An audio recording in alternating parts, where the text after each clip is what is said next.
From The Nation, the answer has everything to do with our campaign finance system. Bernie Sanders supporter image by Gage Skidmore. Permission details. DMCA. What scares the members of Congress who for decades have collected hefty donations from the insurance and healthcare industries and then used their positions of public trust to sustain and protect profiteering by those industries? The threat of a single-payer Medicare for all healthcare system. By replacing the bureaucratic profiteers with an efficient system that would guarantee care for every American and fair compensation for doctors and nurses, single-payer would not merely make healthcare more accessible and more affordable. It would also make politics more honest and responsive to the will of the people. House Speaker Paul Ryan has, through the campaign committees and political action committees that he guides, collected millions of dollars from Wall Street interests, insurance interests, pharmaceutical interests, private hospital and nursing home interests, and health products interests over the course of a political career that has seen him go to the mat, again and again, in defense of Wall Street interests, insurance interests, pharmaceutical interests, private hospital and nursing home interests, and health products interests. So is it any surprise that Ryan keeps trying to repeal and replace the Affordable Care Act with measures that benefit his crony capitalist campaign funders? Single payer is a bad idea for senators whose political survival is based on banking checks from healthcare profiteers. But it is a very good idea for America. Senate Majority Leader Mitch McConnell has, through the campaign committees and political action committees that he guides, collected millions of dollars from Wall Street interests, insurance interests, pharmaceutical interests, private hospital and nursing home interests, and health products interests over the course of a political career that has seen him go to the mat, again and again, in defense of Wall Street interests, insurance interests, pharmaceutical interests, private hospital and nursing home interests, and health products interests.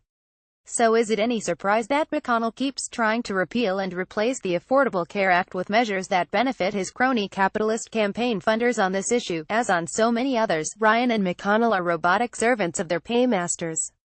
They will keep coming up with ever more absurd schemes to repeal and replace the Affordable Care Act and to undermine Medicaid, even as doctors and nurses, pollsters, and even a few honest Republican governors tell them this is a very bad idea. Unfortunately, very bad ideas never die in a corrupted political process. It's all about bottom lines for billionaire campaign donors and for the powerful recipients of those campaign donations. Nothing so corrupts our politics, aside, perhaps, from the military-industrial complex, as the ability of healthcare industry speculators, investors, and CEOs to buy the policies that favor the furious fleecing of patients and taxpayers that makes them millionaires and billionaires.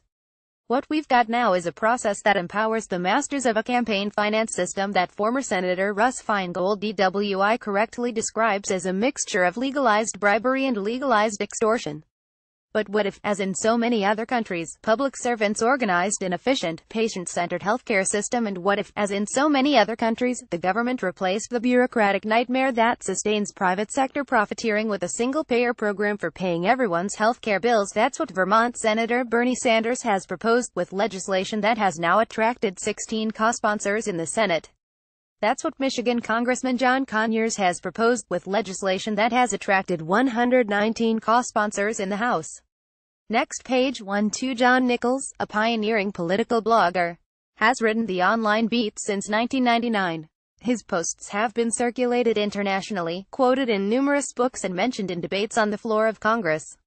Nichols writes about more. The views expressed in this article are the sole responsibility of the author and do not necessarily reflect those of this website or its editors.